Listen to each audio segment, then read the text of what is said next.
Senator Mark Kelly toured Graham and Greenlee counties on Tuesday and spoke with farmers, ranchers, and small business owners about water issues while touting his support for President Joe Biden's bipartisan infrastructure bill.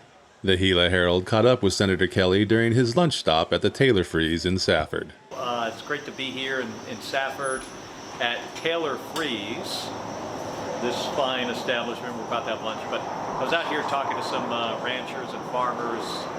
A lot about water issues, as you guys would expect.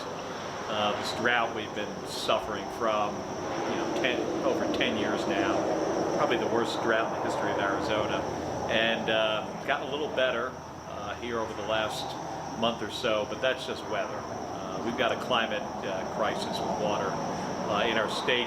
That's why for this bipartisan infrastructure bill, I was focused on getting a lot of funding for Western water infrastructure, which will really help both Graham and Greenlee County.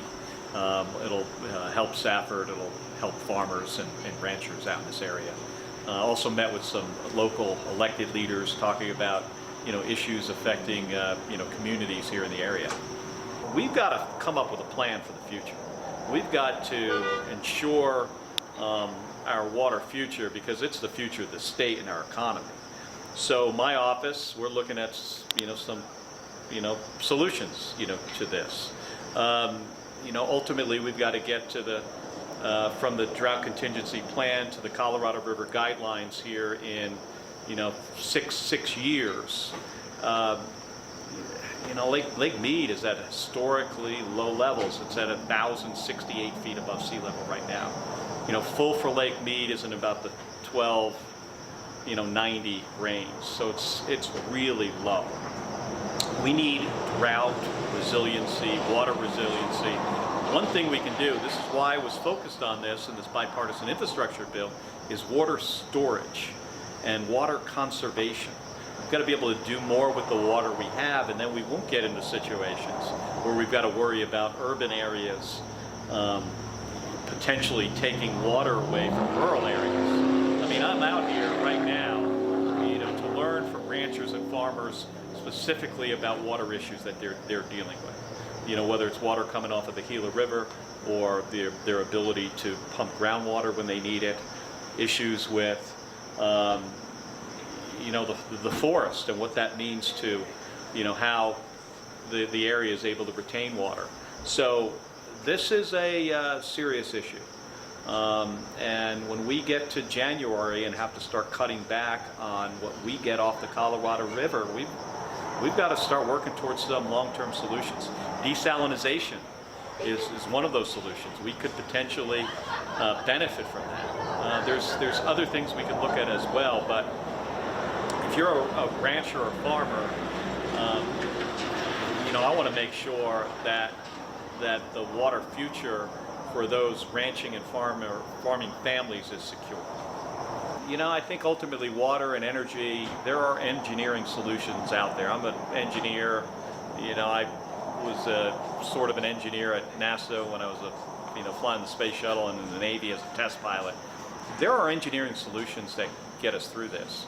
We also have to address long-term climate change issues as well. So for him to learn the history and the struggles that our restaurant has gone through for this last year, through the COVID issues and regulations and everything, it was nice to have our voice heard a little bit. He's a nice man. He's, being a senator and being in the public eye is not an easy job. You get it from all sides, and I admire anybody that will put their name and their face out there to do what they do. We can't thrive unless we get involved and voice our opinion. Part of the intent of this bill was, it's first of all, it's roads, it's bridges. Here in Arizona, I fought for money for our ports of entry because that means a growing economy. We get a lot of economic impact from our ports of entry. Rural broadband. If you live in a rural part of our state, your opportunity to get a high-speed internet connection is often limited or nothing. So we're going to try to fix that. What Arizona is potentially going to benefit is from this infrastructure bill, up to $100 million, I think is the number that'll go towards, some rural broadband. But when we did the American Rescue Plan, there was money for rural internet infrastructure, broadband infrastructure in there as well. So we're on the right track. But until we can get a high-speed internet connection to like 99% of Arizonans, it's always going to be hard to get that last person. But this is like electricity in the 1930s. I mean, you can't run a business, you can't get a quality education, you can't deliver the best health care unless you have high-speed internet. So that's what we're trying to do. Reporting from Safford for the Gila Herald, I'm John Johnson.